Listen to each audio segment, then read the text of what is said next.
Guardando la cartina del Veneto centrale si possono notare due nuclei molto importanti.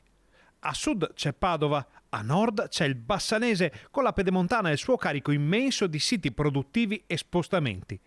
In mezzo c'è l'Alta Padovana con alcuni collegamenti viari che sono stati pensati molti anni fa e che oggi non sono più all'altezza della situazione. Noi abbiamo sostanzialmente due strade che collegano da nord a sud Padova con il Bassanese, che passano per l'Alta Padovana e sono assolutamente non funzionali, inadeguate, devono essere realizzate degli interventi strutturali che le velocizzino per avere un collegamento diretto con Bassano e la zona nord del Veneto, per intenderci con l'autostrada pedemontana, che sia funzionale poi al traffico e poi non solo al traffico dei mezzi leggeri ma anche dei mezzi pesanti, altrimenti l'Alta Padovana e la città di Padova si trovano praticamente isolati rispetto al Bassanese. La strada pedemontana veneta diventa uno sbocco imprescindibile per Padova e per l'Alta Padovana, ma in queste condizioni è difficile che i collegamenti siano fluidi.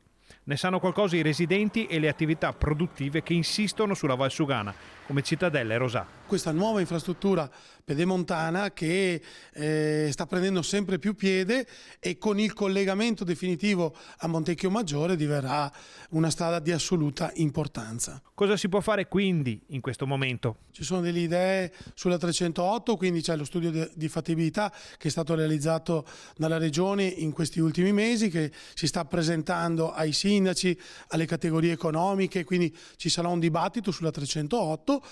Faremo la stessa cosa anche per quel che riguarda la Valsugana, dove appunto stiamo innestando il problema, si conosce da molti anni. Adesso cerchiamo di andare verso delle soluzioni che siano condivise ma che abbiano l'obiettivo di rendere funzionale questa arteria e di velocizzarla, diciamo, perlomeno nel tratto da Padova a Cittadella e poi fino a Bassano.